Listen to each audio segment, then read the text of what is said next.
إنها بس فقط غمرة وكربة وتنحل إن شاء الله، أزمة كما يقول العوام، أزمة وتعدي. والضربة التي لا تقتلك تحييك وتقويك. يقول ابن السكيت الشاعر أديب لغوي: إذا اشتملت على اليأس القلوب وضاق بما به الصدر الرحيب، وأوطنت المكاره واطمأنت، وأرست في أماكنها الخطوب، ولم ترى لانكشاف الضر نفعا، ولا أجدى بحيلته الأريب، أتاك على قنوط منك غوث يمن به اللطيف المستجيب، وكل الحادثات وإن تناهت فموصول بها فرج قريب. الفرج قريب، عليك أن تنتظر. حتى في الترمذي: انتظار الفرج بالصبر عبادة. تنتظر الفرج وتصبر عبادة. 3 فنون: الانتظار والصبر والدعاء، يأتيك الفرج. الفن الأول تصبر على المكروه. الفن الثاني تدعو وتواصل الدعاء فالله يجليها. الثالث الانتظار، تترقب. يقول: إنه لا يأس من روح الله إلا القوم الكافرون. لا تقول يأسنا، أحبطنا، ما في فرج، ما في يسر، ما في نجاح. خطأ. إنه لا يأس من روح الله إلا القوم الكافرون. كيف تيأس والله معك سبحانه وتعالى؟ ولهذا في أبي داود حديث يقول: ينظر ربك إلى عباده أزلين قنطين، يعني من القحط وقنطوا ويأسوا من نزول الغيث، فيظل يضحك يعلم أن فرجهم قريب، ضحكا يليق بجلاله سبحانه وتعالى. وهو حديث حسن. ولهذا يقول سبحانه وتعالى: وهو الذي ينزل الغيث من بعد ما قنطوا وينشر رحمته وهو الولي الحميد. انظر ما أحسن المصراع والسياق: وهو الذي ينزل الغيث، ولم يقل مطر، لأن غالب الغيث يأتي لغاثة والخير والهنا. أما المطر فيأتي كذا وكذا، فأمطرنا عليهم مطرا فساء مطر منذرين. وهنا يقول: وهو الذي من بعد ما قنطوا، لأنهم لو لم يقنطوا كان ليس أبعد في استبعاد القدرة، لكن هنا جاءت القدرة بقوة لأنهم قنطوا ومع ذلك غاثهم الله. ثم ختم الآية بقوله: وهو الولي الحميد، لأنه ليس كل والي، لأنه لما غاثهم سار من حمده في الولاية ومن حسن رعايته، فصار محمودا في ولايته. وليس كل من تولى كان محمودا في ولايته من البشر، كثير منهم ظلمه. أما الواحد الأحد فإنه محمود في ولايته، محمود في حكمه، محمود في أمره، محمود في قضائه، محمود سبحانه وتعالى في أخذه وفي عطائه، حتى أنه حمد نفسه بعد أخذ، حتى قال: فقطع دابر القوم الذين ظلموا والحمد لله رب العالمين. أعود إلى السياق: إن مما يشرح الصدر ويذهب الكدر والهم هو أن تعلم أن الفرج قريب بإذن الواحد الأحد، وتروي قصص التاريخ ممن مر بضائقة أو مرض أو حبس أو كدر أو فقر أو هم أو غم، ففرج الله همه وأزال غمه. ومن أعظمهم من نتحدث عن سيرته صلى الله عليه وسلم كثيرا، وهو سيد ولد آدم صلى الله عليه وسلم، محمد بن عبد الله صلى الله عليه وسلم، الذي قال لصاحبه فقال: لا تحزن إن الله معنا، ففرج الله همه وأزال غمه ونصره وفتح عليه وأيده وكبت أعداءه ومهد له الأمور. إذن فلا تظن أن الضائقة سوف تستمر أبدا، لأن بعض الناس إذا وقع في ورطة وضع في مشكلة خلاص أغلق نوافذ الفرج وأبواب اليسر، وظن أنه خلاص أصبح في زنزانة ما عاد فيها منافذ ولا لها أبواب ولا لها مسارب ولا لها طرقات.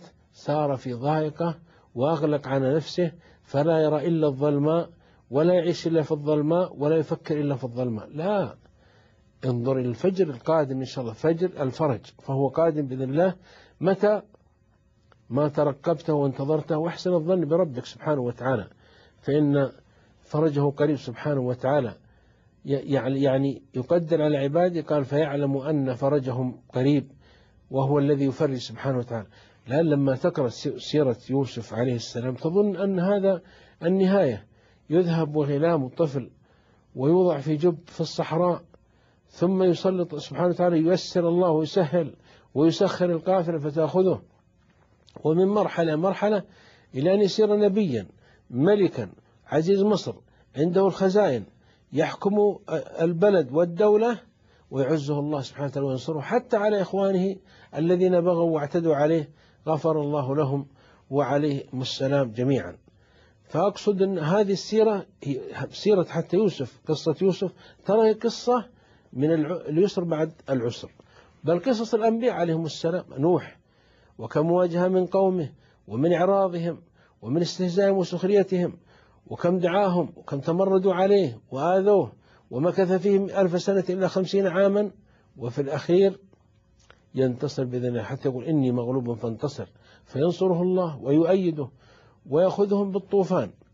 وبعده الأمم مع الأنبياء عليهم الصلاة والسلام، يأتي إدريس أيضا ونجيه الله سبحانه وتعالى، إبراهيم عليه السلام. إبراهيم حتى إنه يعني لما هموا بقتل نجاه سبحانه وتعالى ونكسهم على رؤوسهم وجعله إماما وأمة قانتة لله. بعده موسى، كربات مر بها موسى لم تحصل إلا لأفراد في العالم، وحتى أنه كان صراع علمي وصراع في البحر ومواجهة ومبارزة ومغالبة، فنصره الله وأيده سبحانه. عيسى عليه السلام ورسولنا كما مر صلى الله عليه وسلم، فهؤلاء هم في أفضل البشرية، كيف أن الله يسر عليهم.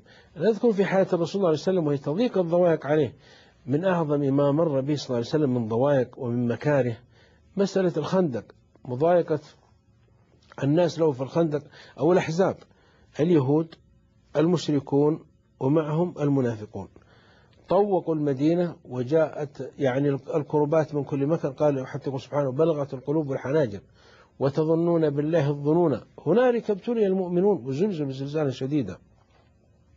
وفي الضائقة يأتي صلى الله عليه وسلم ويضرب صخرة عرضت لهم محفر الخندق حول المدينة فيبرق بارق، قال أريت قصور كسرى وقيصر وسوف يفتحها الله علي، ففتح الله له وأيده وهو في تلك الفترة، حتى أن الصحابة يقول صدق الله ورسوله صدق الله ورسوله وما زادهم إلا إيمانا وتسليما، والمنافقون يقولون ما وعدنا الله ورسوله إلا غرورا.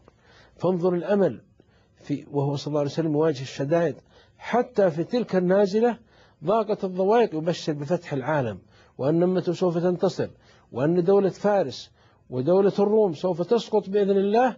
حتى نقول أحدهم الآن الواحد منا ما يأمن على نفسه ويقول سوف يفتح دولة كسرى وقيصر، دولة فارس والروم. نعم حصل هذا، وبعد سنوات يكبر الصحابة ويهللون ويذهبون في قافلة فتح جهادية وتحت أعلام محمدية ربانية، ويفتحون الأقاليم وينشرون العدل ويقيمون أعظم حضارة عرفها الإنسان.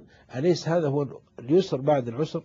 بالله عليكم هل كنتم تتصورون أن قوم ثلة من العرب من القبائل المتناثرة في جزيرة العرب التي تأتي إلى موارد المياه وترعى الأغنام والإبل، وليس عندهم دولة تجمعهم ولا عندهم فنون ولا عندهم علوم ولا عندهم يعني ما عندهم قضية حضارة، يمكن حضارة مثل حضارة فارس أو الروم أو الصين، وفجأة ينزل الله عليهم كتاب على رسول عليه الصلاة والسلام فيربي هؤلاء ويجمعهم ويعلمهم فينطلقون فاتحين، فتسقط دولة فارس أقوى دولة في تلك المرحلة ودولة الروم، وتتجه هذه الكتائب الفاتحة من الصحابة الصادقين المصلين المؤمنين المجاهدين المحتسبين فيفتحون شمال أفريقيا، ويذهبون مكبرين فيفتحون أسبانيا ويصلون إلى جنوب فرنسا، وتذهب كتائب مشرقة فيفتحون قندهار ويمشون إلى الهند وإلى السند ويصلون إلى سور الصين العظيم. تصوروا رقعة الدولة الإسلامية، كانت دولة واحدة من سور الصين العظيم إلى جنوب فرنسا، ومن جنوب إفريقيا إلى شمال آسيا إلى بخارى إلى سمرقند إلى طاشقند، دولة واحدة.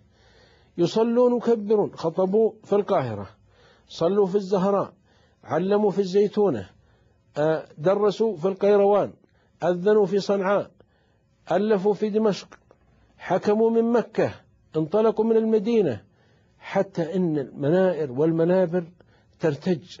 أنا قبل 3 سنوات سافرت لإندونيسيا، وكنا في جبل بندو قريب من ضواحي جاكرتا، ولما جاء صلاة الفجر ارتجت الجبال بالأذان من المساجد. أليس هذا هو اليسر بعد العسر؟ بعد ما مر هل تتصور المرحلة الأولى التي كان فيها الرسول صلى الله عليه وسلم وهو في الغار يوم يقول لصاحبه لا تحزن إن الله معنا، يعني عاجز ما يدري صلى الله عليه وسلم يحمي نفسه ويحمي صاحبه إلا بحماية من الله، مطارد هو وأبو بكر رضي الله عنه وفي غار ويحاط بهم بالسيوف من كل جانب وتضيق بهم الدنيا، ثم يفتح الله ويستر الله ويخرج من الغار وينجيه الله ويقيم دولة وتنزل عليه شريعة، ثم يختم حياته بقول الله سبحانه وتعالى اليوم أكملت لكم دينكم وأتممت عليكم نعمتي ورضيت لكم الإسلام دينا، فتقوم الدولة الإسلامية بخلفاء من أمثال الخلفاء الراشدين وقادة كخالد بن الوليد وطارق بن زياد وسعد بن أبي وقاص والمثنى والقعقاع وصلاح الدين ونور الدين محمود ومحمد الفاتح ومحمود بن سبكتكين ويوسف بن تاشفين وغيرهم من قادة الإسلام من العرب من البربر من الفرس من الروم من الأحابيش من الترك من الأكراد من التركمان إن أكرمكم عند الله أتقاكم. أليس هذا هو اليسر بعد العسر؟ لماذا أنت لا تفكر إلا في العسر؟ يا أخي فكر في فرج، فكر في ساعة أخرى أحسن إن شاء الله تنجلي. أنت مثلا عاطل على العمل سوف يرزق الله عمل، استغفر اكثر، فقلت استغفر ربكم إنه كان غفارا يرسل السماء عليكم مدرارا، اكثر من الاستغفار. أنت مثلا عقيم أكثر من الاستغفار، لأنه مع الاستغفار تأتي الذرية يأتي الرزق تأتي الوظيفة، فقلت استغفر ربكم إنه كان غفارا يرسل السماء عليكم مدرارا ويمددكم بأموال وبنين ويجعل لكم جنات ويجعل لكم أنهارا. يا أخي الطائر هذا الصغير العصفور الذي لا يملك حولا ولا قوة ولا تفكير ولا تدبير ولا عقل يخرج يقول صلى الله عليه وسلم لو أنكم توكلتم على الله حق توكله لرزقكم كما يرزق الطير تغدو خماصا وتروح بطانا.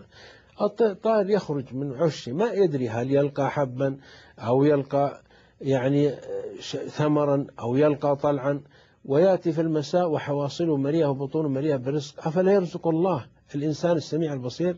هذا البرنامج يقول أحد ابن جوزي في صفة الصفوة في كتاب آخر من كتبه إنه بعض الأولياء يقول رأيت عصفورا يأتي إلى نخلة والنخلة طويلة، طبعا ليس من عادة العصفور أنه يبني عشه في النخلة، العصفور دائما يأتي إلى الشجر الصغير فيبني العش فيها. قال فتعجبت كيف يأتي ويذهب، فتسلق هذا الرجل إلى النخلة فوجد فيها حية عمياء، الله سخر العصفور يأتي لها بلحم المجزرة مما يلقى في المجزرة يعني في المزبلة، فإذا اقترب منها ورور العصفور وهي عمياء ففتحت فمها فألقى اللحم في فمها. سبحان من سخر هذا لهذا. النملة هل رأيتم من أصغر الكائنات النملة؟ تصور مملكة النملة ألف فيها كتب، فيها مثل كتاب النملة البيضاء وكتاب النملة السوداء. أنتم يا من شك في قدرة الباري فقط أرجوك أن تقرأ مملكة النملة، أرجوك أن تعيش مع النملة في مملكتها.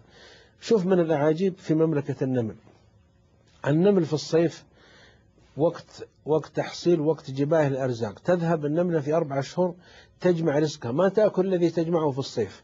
ماذا تفعل؟ عندها مخازن أرضية تحت الأرض في بيوتها خلفية خلف السكن، فتأتي بحب القمح وحب الشعير فتضعه في المخازن.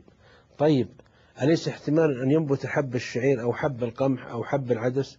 ماذا تفعل؟ تقسم الحبة مرتين علشان لا ثنتين علشان لا حتى لا تنبت يعني في الأرض، وتضعها في المخازن ولا تأكل منها بقدرة اللطيف الخبير، لأن تعلم أن سوف يأتي وقت الشتاء، ترى وقت الشتاء 4-5 شهور ما تخرج، سوف تأتي الأمطار والثلج والعواصف والريح الشديدة، فتعرف بحكمة اللطيف الخبير. من الذي علمها؟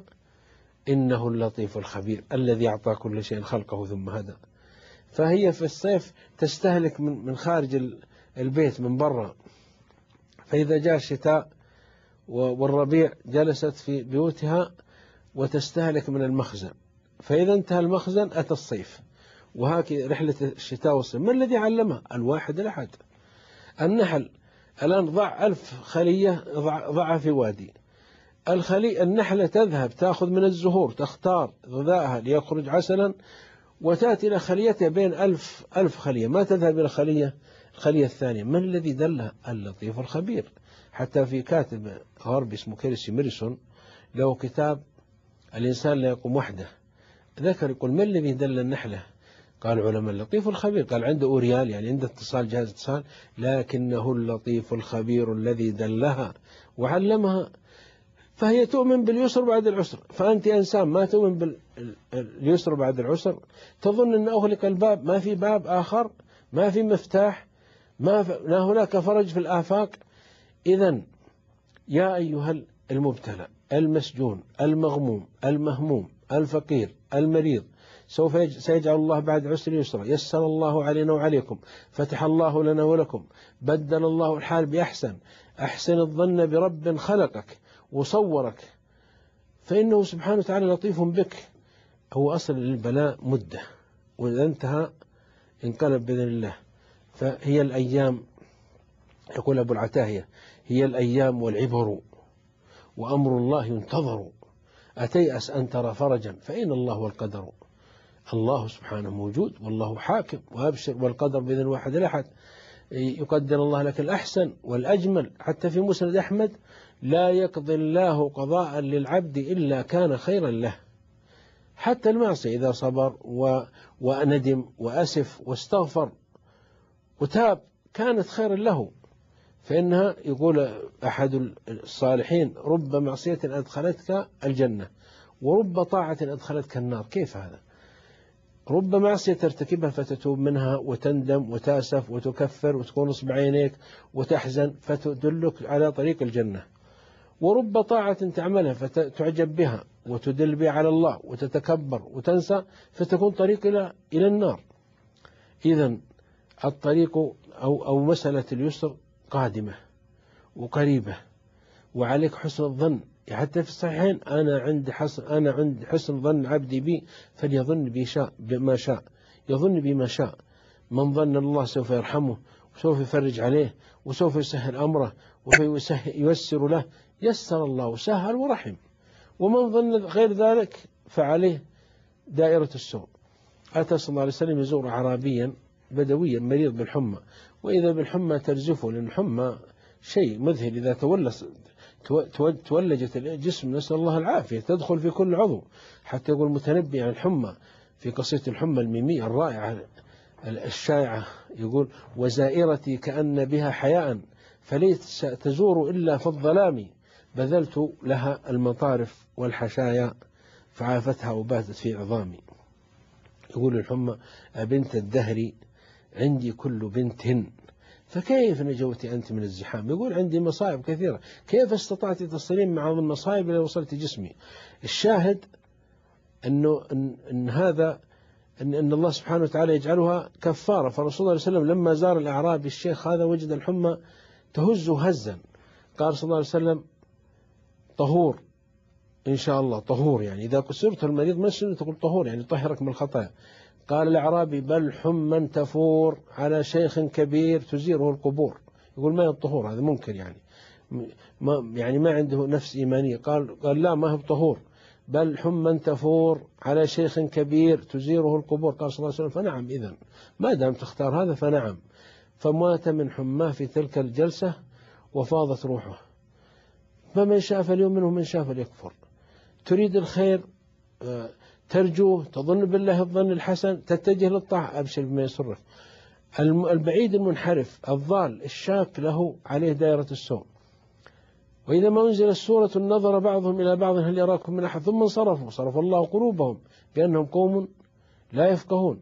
هناك قوم نزل عليهم القرآن قال فازدادوا إيمانا مع إيمانهم، قوم قال زادهم رجسا إلى رجسهم، فلما أزغ الله قلوبهم. إذن انوي الخير واتجه للحق وظن في الله الظن الأكرم الأجمل، أنه يختار لك دائما الأحسن. وبشر دائما يا أخوان، الرسول صلى الله عليه وسلم كان يحب التفاؤل. أرجو أن ننزع التشاؤم من حياتنا والكآبة. بشر يا أخي، بشر إخوانك. الله سبحانه وتعالى يحب أن يبشر عباده، فبشر عبادي، بشرهم بالفعل الحسن، بشرهم بالنجاح، بشرهم بالغنى، بشرهم بالمستقبل الأجمل. لأنه دائما إن شاء الله أن الأمر المؤمن يحدوه لأن يكون غده أحسن من يومه ويومه أفضل من أمسه. أسأل الله أن يختار لنا ولكم الأصوب، وأن يسهل لنا ولكم، وأن يجعل لنا ولكم مردا جميلا إليه سبحانه. وصلى الله على محمد وعلى آله وصحبه وسلم تسليما.